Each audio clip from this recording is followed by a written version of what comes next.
DJT Stock Analysis Friday update. Am I buying? I'm covering all this in this short 1-minute video, so watch till the end. Trump Media and Technology stock sitting at $29.58, and it is like 5.4% down. From this perspective, I'm not even gonna do a storytelling with you, but it is super bullish, right?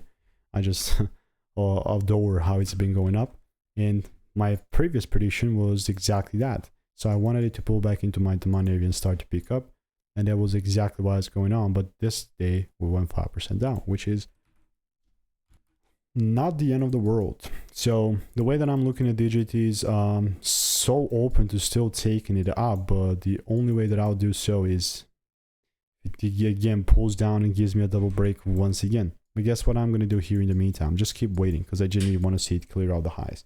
So from this low, from this range to that high, just a waiting game right now.